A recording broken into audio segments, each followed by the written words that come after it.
Welcome back, loyal fight fans, to Boxing.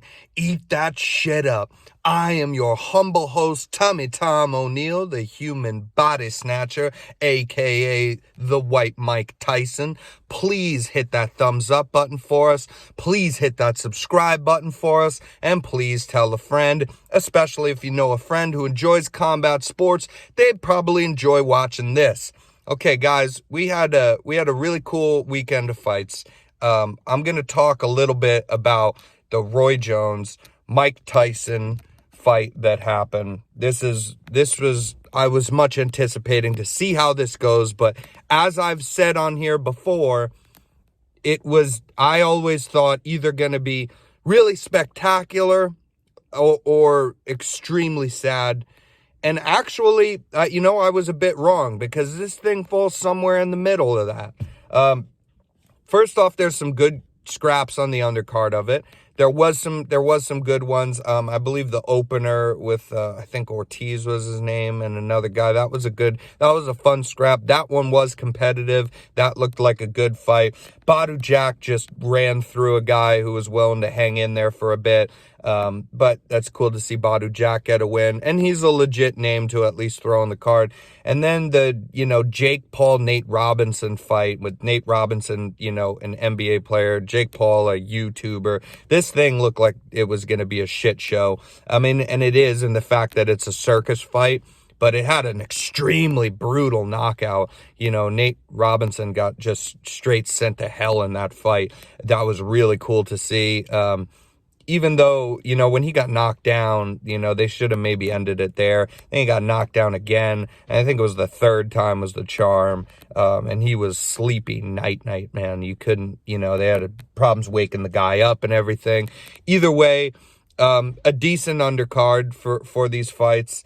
And then you had Mike Tyson versus Roy Jones Jr. Let's jump right in. So I think what I'm going to do is I'm going to first give my round-for-round breakdown, even though the fight wasn't officially scored.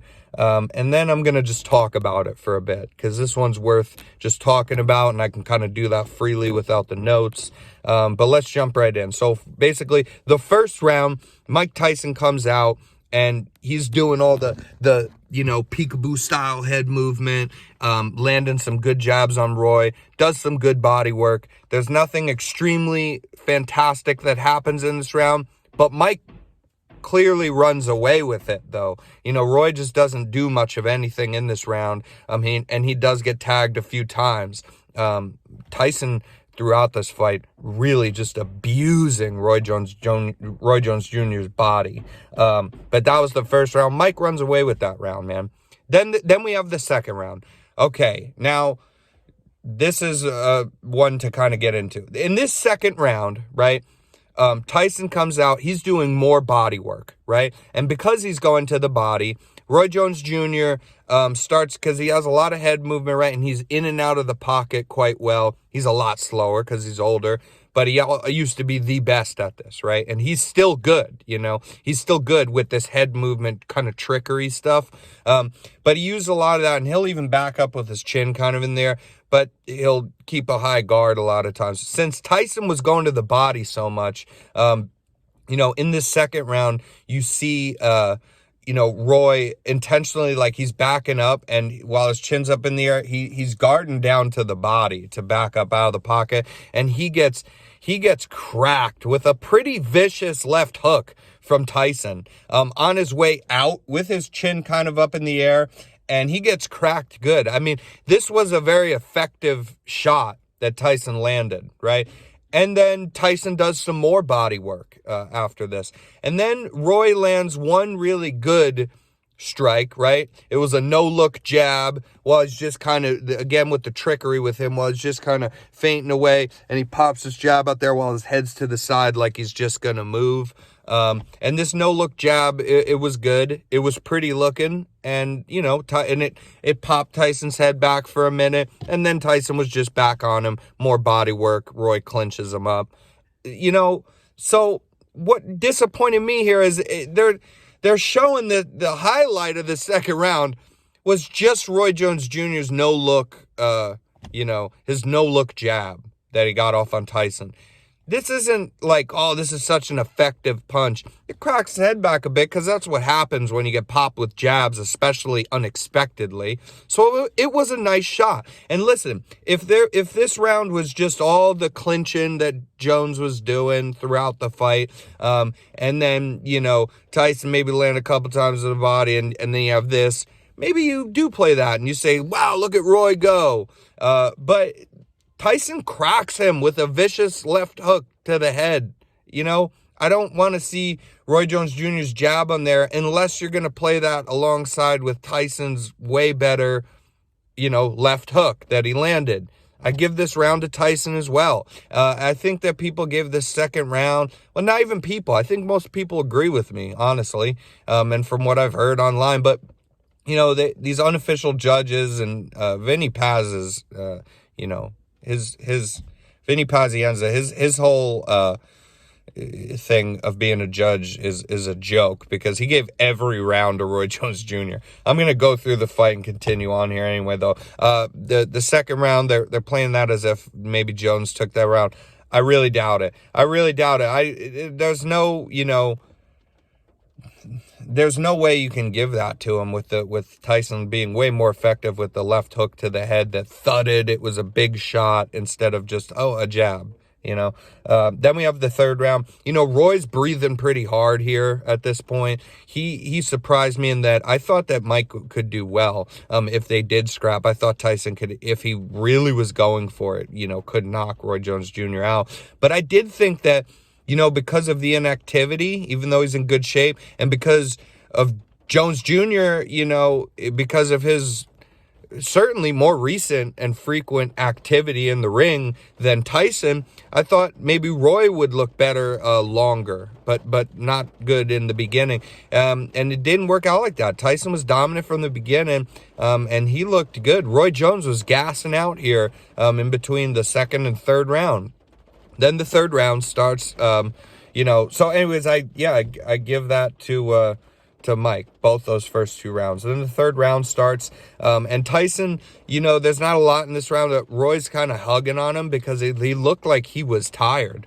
And then Tyson does land this really cool kind of, the angle that they filmed it on, even if you watch a slow motion replay of it, the angle that they had, the one angle that they have on this punch is kind of weird, and it's on the wrong side of him for you to properly see what he's doing, but it looked like it was a weird kind of a left straight, slash uppercut hybrid that he threw, and landed on Roy Jones in this third round. And then there was just, a lot more hugging. Now, they do get a good little exchange at the end of this third round, too, where they both trade shots. But that's kind of equaled out. And honestly, again, who's the more powerful guy? Who's being way more effective with the punches here? It's just in your face, Mike Tyson. So the fact that they trade shots, that's good. And you score Jones for it. But if they're trading shots and it's kind of equal and you have Tyson being the more powerful, effective guy with his shots, then that favors Tyson all day for them to trade like that. So they have that little trade, which is cool, but he gets that, and then he lands that weird uppercut slash left straight on him. So I give this round, handedly to Mike. Everything else in there was Roy just clinching him again. And then you have the fourth round. Roy, he's clinching for looks like for dear life here. When I'm watching the fight, I've watched this fight a few times already. When I watched it the first time, I thought, that it was obvious that Roy just looked so tired. And I thought, wow, you know what? Mike may not even be trying to knock him out here, but he's throwing some hard shots, especially to the body. And Roy looked just gassed. He even hit him with that good left, as I said, to the chin of Roy. And I thought, even if he's not intentionally trying to take him out of here, we might get a knockdown, then they'll just stop the fight, because Roy just looks like he's so tired. Even more than hurt, he looks so tired. And it's the beginning of the fight. You would have never thought, where they cut the rounds down from 3 minutes to 2 minutes, and then they only give 8 of those 2-minute rounds. You would have thought that, that it's a short fight and, geez, will we get anything? There was some good action in here. And Roy's looking tired, after 4 minutes of fighting, basically. And then so that third round's him. Then we get to the fourth round. Mike basically just, he's holding on to Mike. Roy's holding on to Mike in this round again. He looks tired. And Mike, towards the second half of the round, lands 2 back-to-back really good right hands to the body of Roy Jones Jr. Back-to-back, just bop, bop. And he lands these really flat. These look like they were digging shots. He was digging into Roy Jones' gut with these shots, and he hurt Roy Jones Jr. The commentators talk about it. They all go, wow, and look at Roy Jones wincing in pain. Roy clinches him yet again, and while in the clinch, Mike turns, just changes angles while they're clinching each other, and Roy Jones Jr.'s feet look like he's out on his feet, just trying to hold on to him. And then he just gets through the last part of this round. This was a dominant round from Tyson, that round 4. Then you have round 5. Mike comes out. He lands some good straights, about 3 of them in a row, sticking jabs. They're popping Roy's head back. Mike starts running away with it here. What you get to see is Roy Jones desperately throwing some jab straight combos out while Mike's trying to come in. But Mike just... He looked good. Listen, I'll talk more about this later. I'm not saying, I'll touch on this for sure. I'm not saying Mike looked good where he can compete with all these other guys. But Mike looked good for this fight. He looked good. He looked so much better than Roy Jones Jr. in this fight. Roy is just desperately popping these combos out. And he is not understand that these are not only professional boxers, and have been, but these are legit legends. So, yes, they're older, but for him, he looked like he didn't have depth perception, and especially in this round, in round 5. He's throwing these shots, and Mike doesn't even have to slip with the head movement because he just stopped a little short. He's not even in range, and he doesn't even have to move. He just hasn't moved in all the way. Roy's throwing these shots when he's not even in distance. Mike's just going after him, stopping a little short, and Roy's throwing these shots when he's not even in distance. Then Mike leans in with a good straight, some more good jabs. He has more body work in this round. It was really just, Roy Jones looked like he's throwing these shots out nervously, and Mike just starts kind of picking him apart, honestly. And he's tagging him to the body, and then even finishes up to the head a couple more times. Dominant 5th round. Now, the 6th round is an interesting one. Roy Jones almost, to me, I give him a lot of credit. He almost, I think, felt like I'm losing this fight pretty handedly. And I think he can tell he's tired. And he just summoned something in him, man, where he had a lot better of a 6th round. Now, that being said, I do give this round to Roy Jones Jr., but I wonder if I'm even reaching on it. Because again, it's like the first half of this round, he's missing shots again, and I give this first half of the round to Tyson. He's just either not in distance or Tyson using that really good head movement, man. He evades a lot of shots in this fight at his older age with that same old peekaboo style head movement, and it was fun to see him doing it. He even gets super low like he used to at one point and pops back up with an uppercut. There's some good work here from him. But then, Roy finally gets some good head movement and slips going of his own. He starts slipping some shots, and he actually ends up at the end of the round having a very fast, good combo that he puts on Mike Tyson.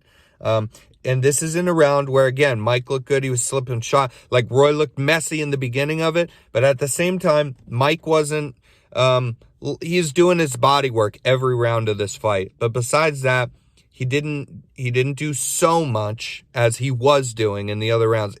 Wasn't able to, rather, in this 6th round. And then Roy doesn't do much either. But Roy, I think, does steal the show for me in this 6th round, and it was just impressive that he's still hanging in there. And he kind of steals the show for me with that really super fast out of nowhere. He looked not that fast throughout the fight. This combo was very fast, where he timed him like old Roy Jones, kind of sat still waiting and timed him really well. That combination was very fast. I think he steals that round. The 7th round, again, Roy's trying very hard. So I give this is like a close round. Roy looks, actually fresher at the beginning of this round. I wondered if for a second, because of, what he was doing, geez, was he faking a bit being tired? He wasn't faking being hurt in that fourth round, but was he faking being a bit tired earlier? And I thought, no, because he does then look tired towards the end of just these 2-minute rounds. But he really summoned something in himself. He reached down, he dug deep, and he mustered up performances in these later rounds, for sure.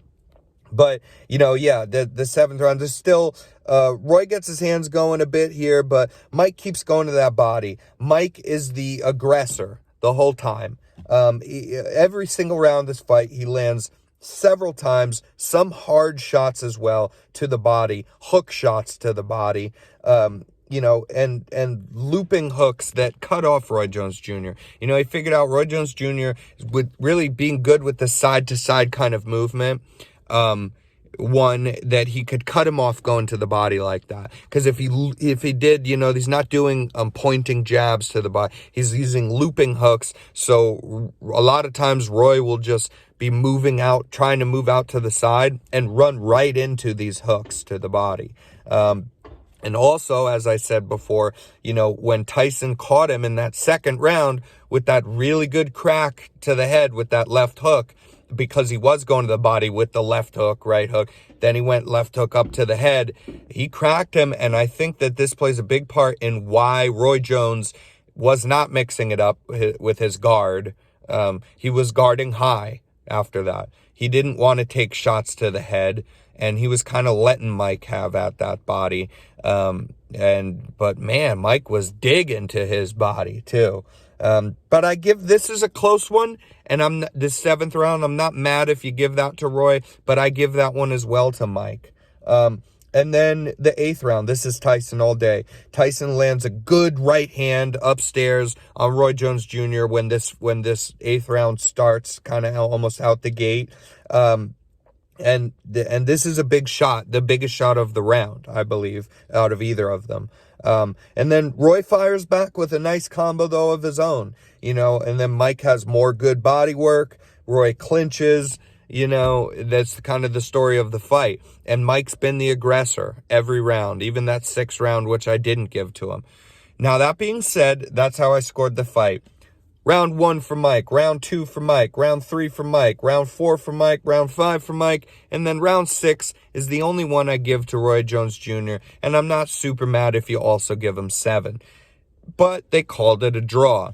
I'm kind of mad about this. I don't understand why they, went out of their way to originally say that we're not gonna, have a winner, or have anybody's hands raised for this fight. We are not actually having members of the commission, of the boxing commission, send in any actual judges.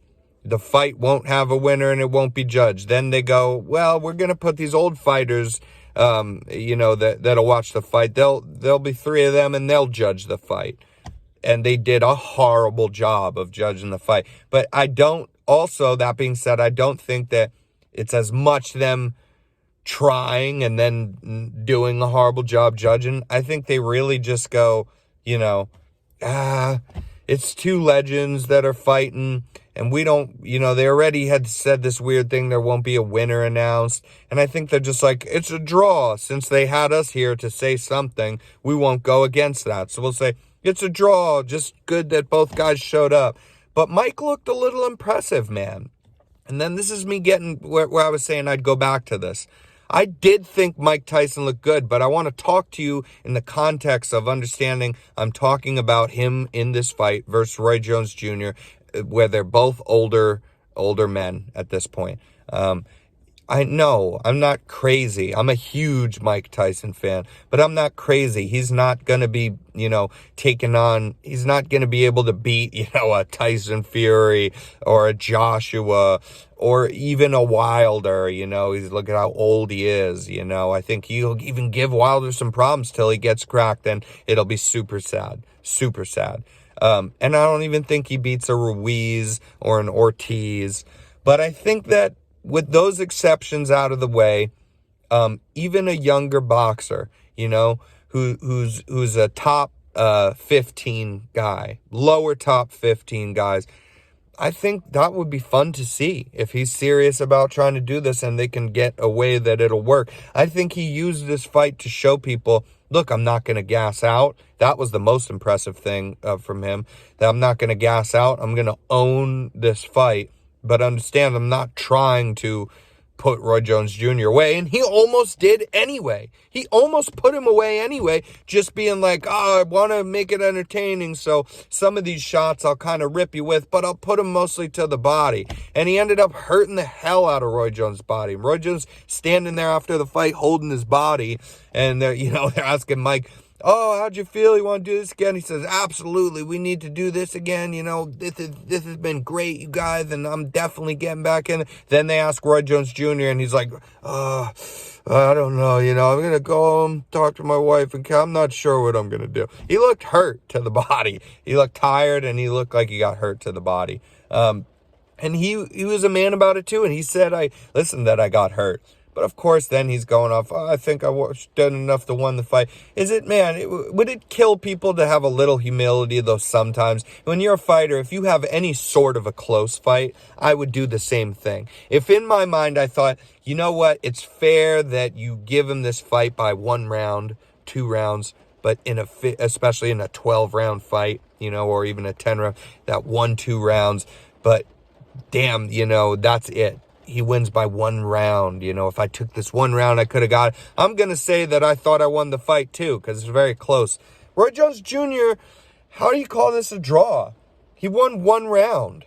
And then that's me scoring. If you want to say he won the 6th and 7th, I'm not too mad. I'm kind of willing to fight on that 2nd round. They're giving him the replays. Snoop Dogg sure didn't make it any better. Just going, yeah, get him, Roy. Look at him go.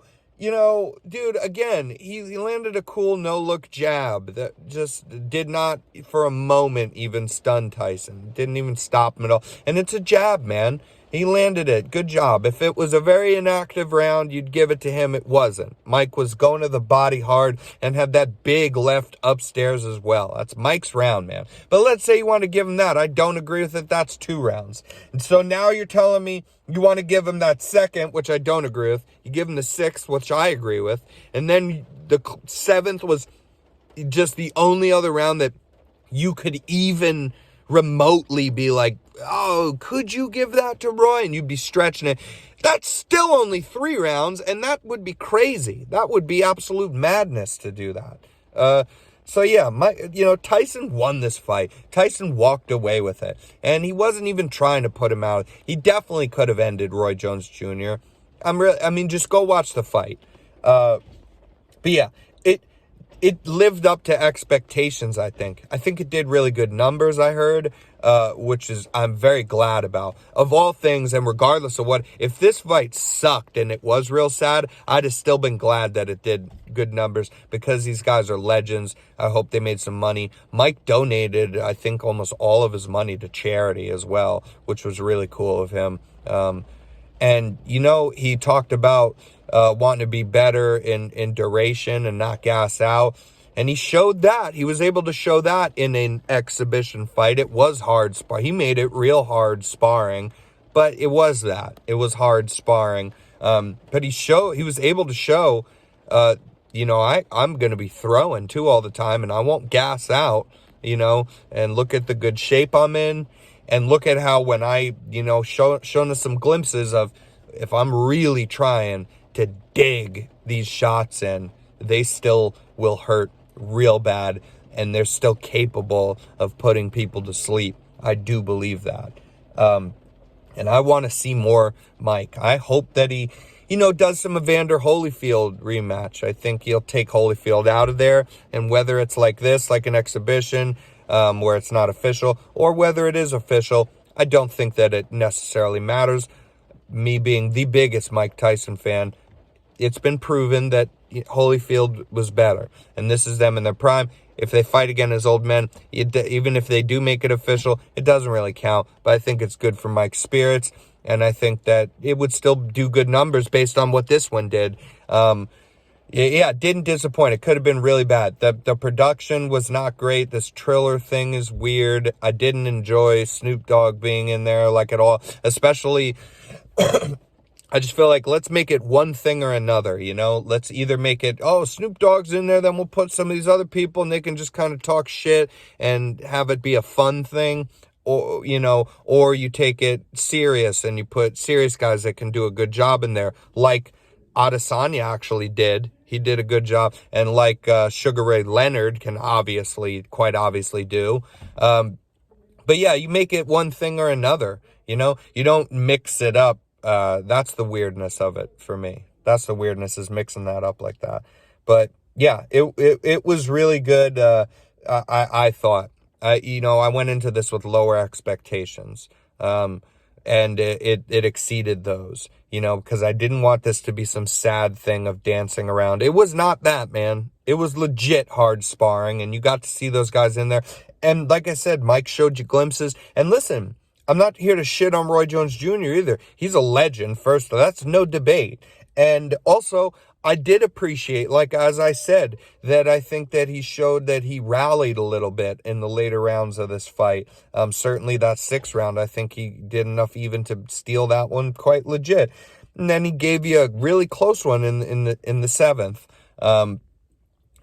When he looked like he was just out of there and he'd been holding on to Mike the whole fight. So it was cool that he gave you some of that. And you did see some cool head movement stuff from Roy too. Yeah. So I thought it was pretty good. I enjoyed it. There's so much to say about this. I want to just fit what we have in here. I'm going to move on and talk to you a little bit about the upcoming fight now. The Errol Spence versus Danny Garcia fight this Saturday, December 5th. I've been looking forward to this fight for a long time. Danny Garcia is a very legit opponent, a very good name to have in your resume, and he will give a hell of a fight, I'm sure. But I'm not, I'm 100% picking Errol Spence to win this fight. I think, and I've even thought about doing a little episode of my own pound-for-pound list for whatever that's worth, just how I feel. I personally, I like Terrence Crawford, and I need to see that fight, Errol and Terrence, because we need to see that fight. Whether you want to say it or not, you need to see that fight. You cannot say that Terrence Crawford's pound for pound number 1. He looks fantastic. He puts people away. It looks like he might be that he very well might be the number 1 pound for pound, but the guy hasn't fought legit names, and he's in a division that has good names. He hasn't fought Sean Porter, and Sean Porter is a big, great name that's fought all these other guys in his division. He hasn't fought Errol Spence, who's a big, great name, who's fought all these other guys I'm mentioning. He hasn't fought Danny Garcia, who's fought all these other guys I'm mentioning. He's in a weight class of monsters that actually, in that welterweight division, that are actually fighting one another. By the grace of God in boxing, in that welterweight division, they're already fighting all amongst each other, the very best. Those 3 guys, there's other good guys, too, in that division. Kell Brooks is good. So that was a good name for Crawford to get, but, he's already been beaten down by Errol Spence, He already took a loss to Triple G before that fight. Yeah, and that's not the excuse. That's cool that he beat Kell Brook, but we need to see him against Errol Spence. So for me personally, based on resume, Errol Spence is my pound-for-pound number 2. Canelo's 1. I have Crawford as either 3 or 4. Right around where, it gets tricky down there.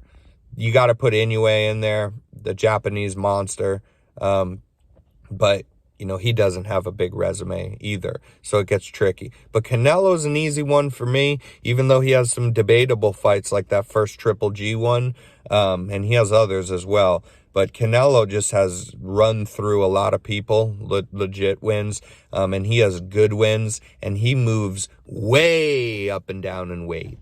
And he's doing it again, taking on Callum Smith too. I think that fight's scheduled in for January, I believe.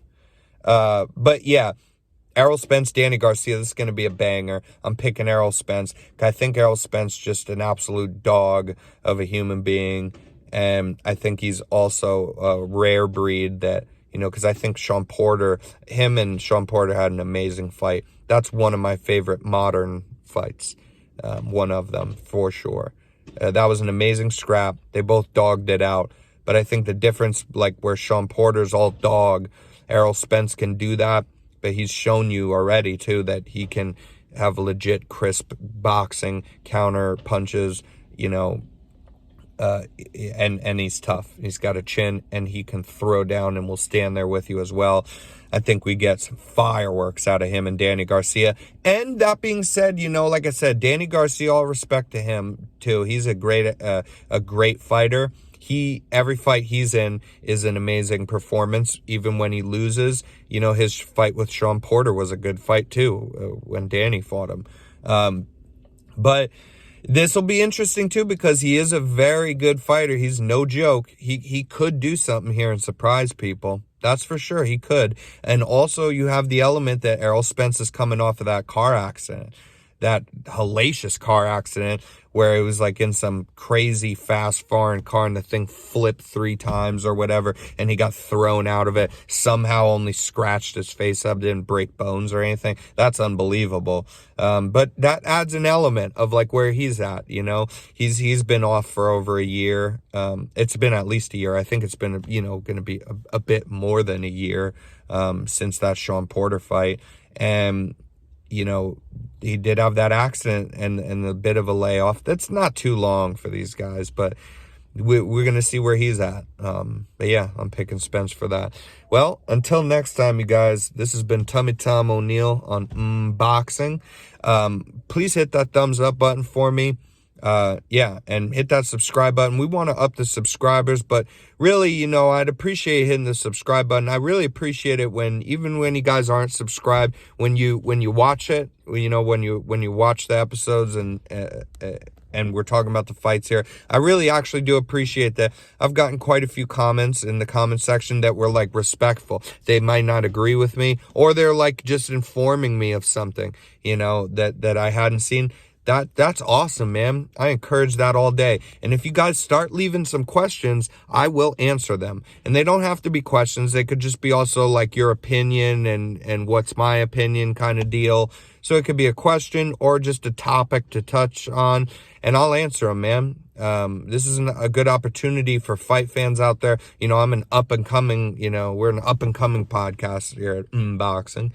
And, yeah, don't take my word like I'm somebody special, but I truly love this sport. I'm going to be here doing this. And if you guys at all enjoyed watching it, drop a topic or a question in the comments and I'll get to it, for free. It just a little nice interaction between fight fans that want to debate something, talk about something, anything like that.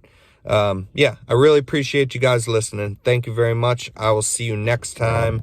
And yeah, the Mike Tyson fight, Roy Jones Jr., that was better than I thought it would be. I'm very pleased in the way that went for what it is. And this Errol Spence, Danny Garcia fight will be absolute fireworks, I bet.